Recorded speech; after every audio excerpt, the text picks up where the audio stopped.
Hello beautiful bibliophiles, it's Nektaria, and today I'm so excited to finally talk with you about the books I read in April. So excited, haven't uploaded a video in a while, so I'm even more excited than usual. So let's go straight to the books. You can drop your favorite April read down in the comments while I start with the most unusual book I read this month, the first book I read this month, and also probably my favorite book I read this month, which is 100 Years of Solitude by Gabriel Garcia Marquez.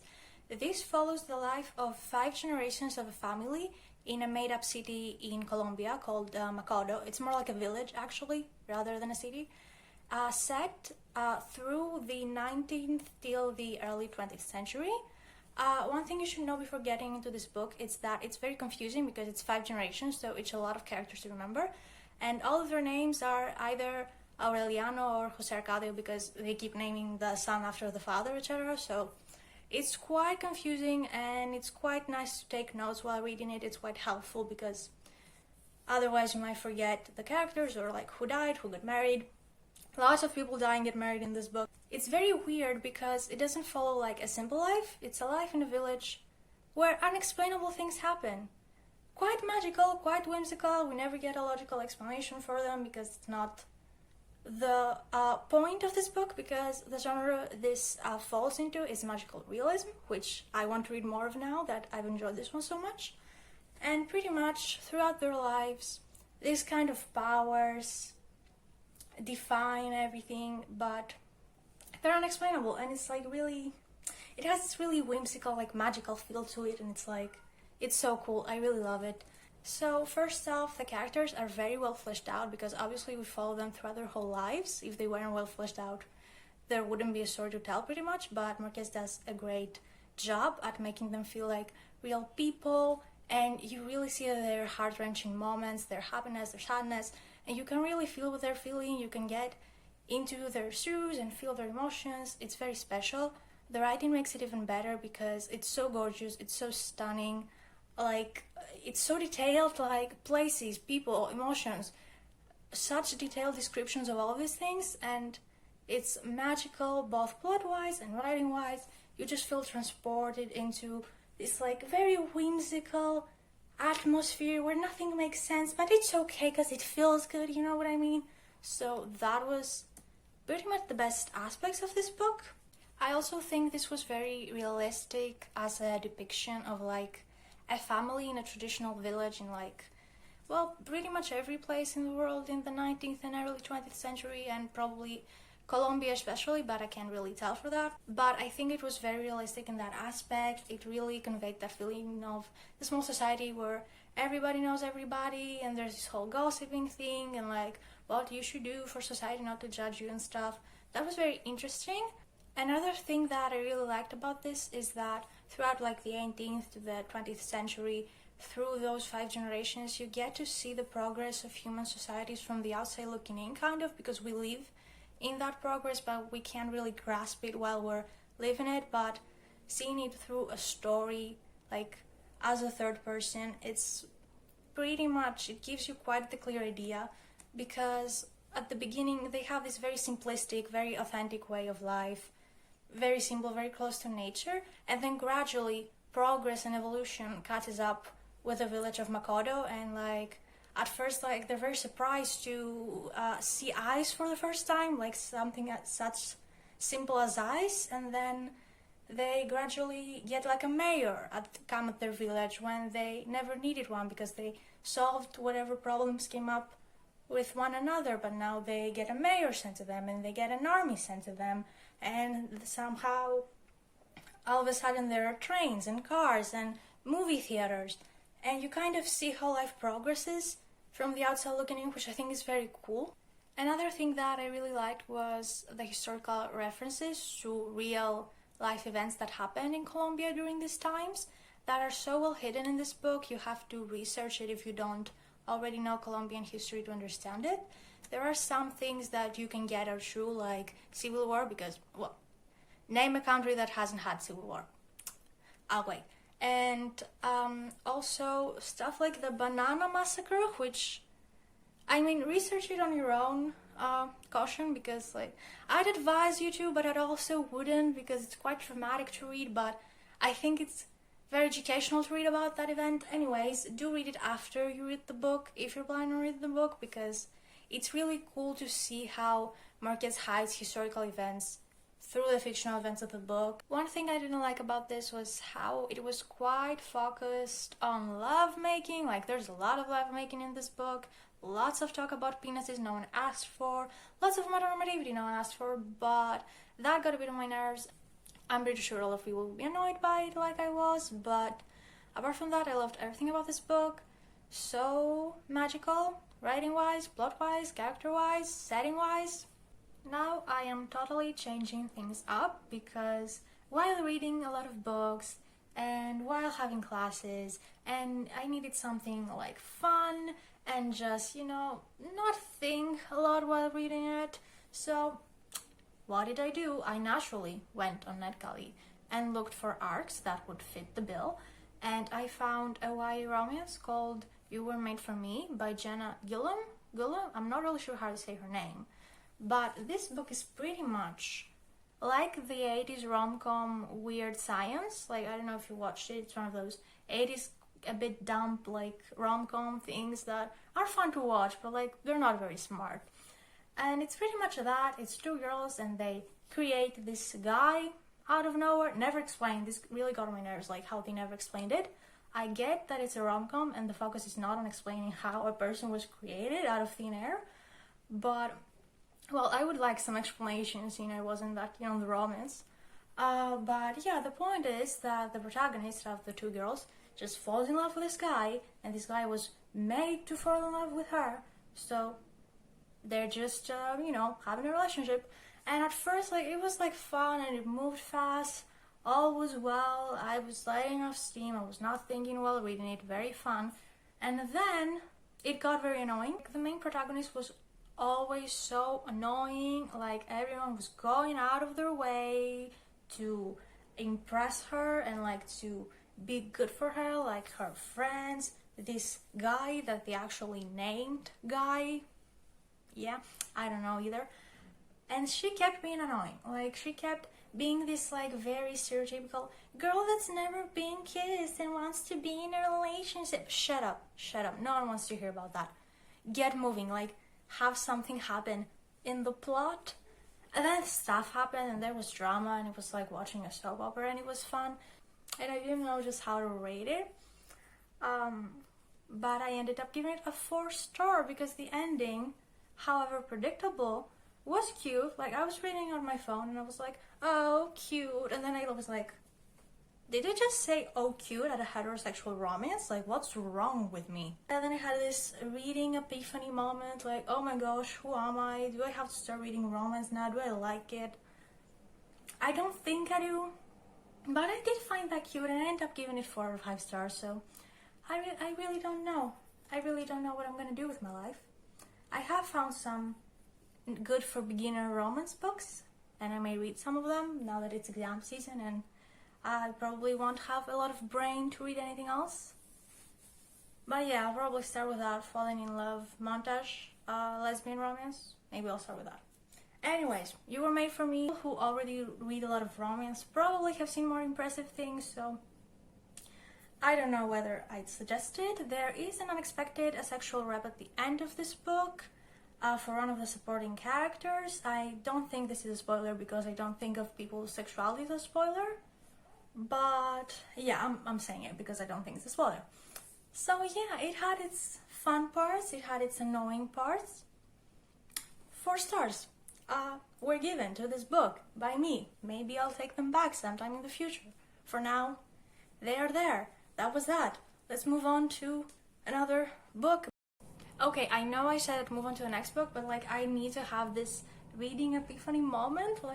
Do I want to read romance books now? I don't know. There's nothing wrong with reading them, and I'd really like to get more into the genre, but do I really want to? I can't decide what I want. This is so weird.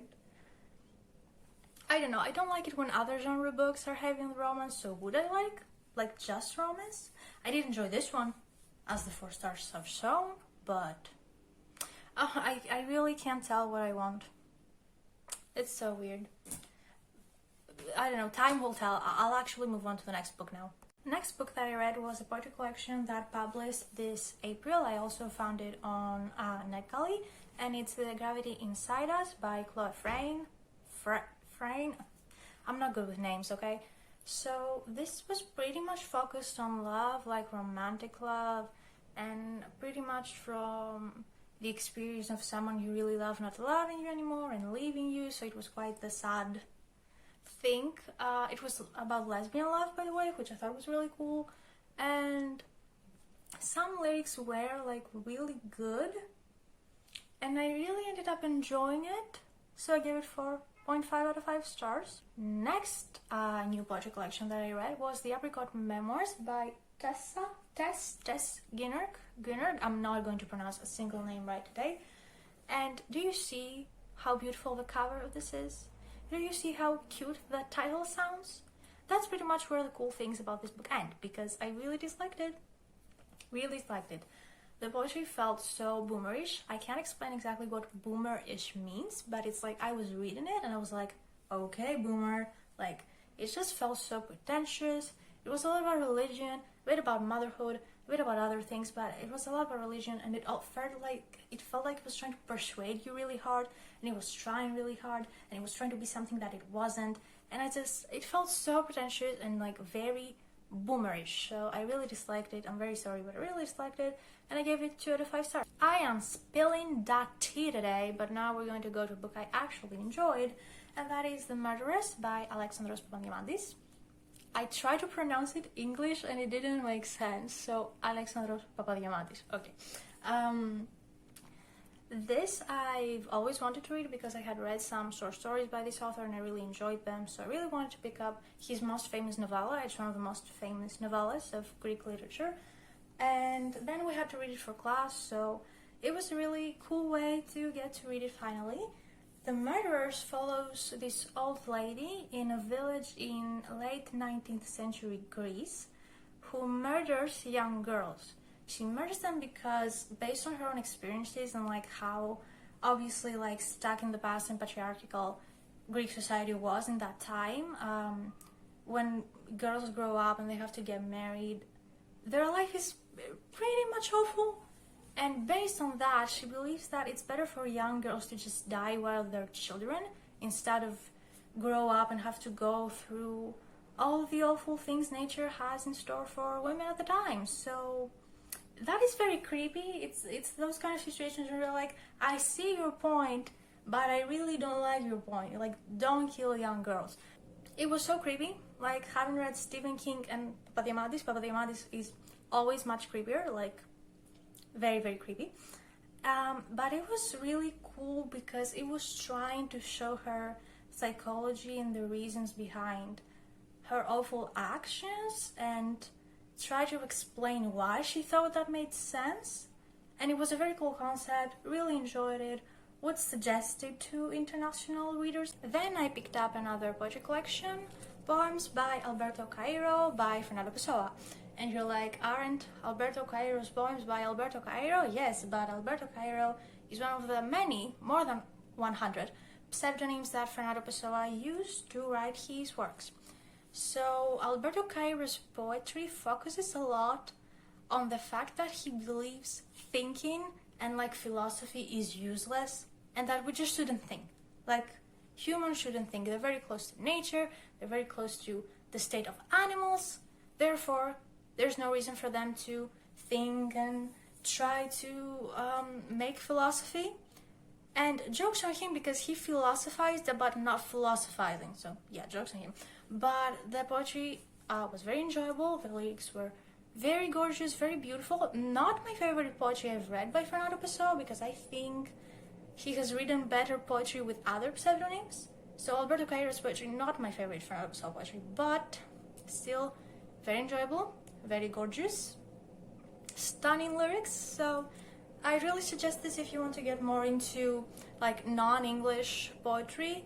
This is Portuguese poetry and I'd highly recommend it. Then I switched over to a young adult sci-fi e-arc from Nektaria, Pastel Pink. It's the first book in a new series called the Zadok series by Nikki Minty. We follow life on this planet Zadok, where there are 4 races and there's like a racial color system, and what a surprise, everyone's racist. and there are classes in each race that pretty much define the rights and the powers each person has. It's also related to like what powers they have. And our main protagonist is Harlow. She's a pastel pink, which is the lowest rank to belong in. She has the less like physical powers, and also the class that gets the most racism, unfortunately. So by day she lives on her planet Zadok, where there's a lot of like political intrigue, because some people want to maintain the color system, other people obviously don't want to maintain the color system, like it happens with racism.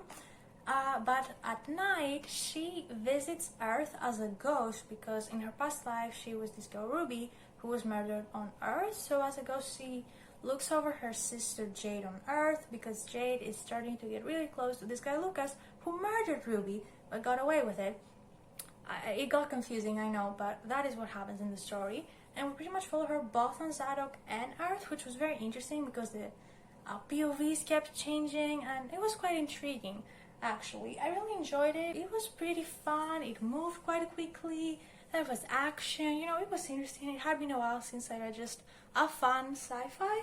So I definitely recommend it to pass the time, although I did find a few problems with it. Our main protagonist, Harlow / Ruby, gets quite boy crazy at some point. She's like, oh, he's so cute, for like 4 different men. And I'm just like, chill out, girl. But the most serious problems I had were 2 other problems. There are white people in this book portrayed to wear their hair in dreadlocks and cornrows, which are obviously connected to the black community, and I didn't really like seeing white people wear them. I think it's not very nice for white people to wear their hair like that. And also, there was mention of schizophrenia, like it was attributed to a character, and I'm not sure whether it was the right representation of schizophrenia. Like, I really don't know and couldn't judge it, but yeah, it didn't feel exactly right, didn't feel quite right, so I dislike that. This one I can't talk very much about because it's not being translated. It's a series of short stories by Alexandros Papadimandis, which we saw earlier. He's written like so many short stories, and I love his short stories. This one is one of the most enjoyable short story collections I've read by him, and I'll definitely talk more about it in a Greek video about Greek literature. Again, the next one is a Greek poetry collection by a poet called Lefteris Poulios. I hadn't read anything of his before. I don't think he's the most like known poet out there.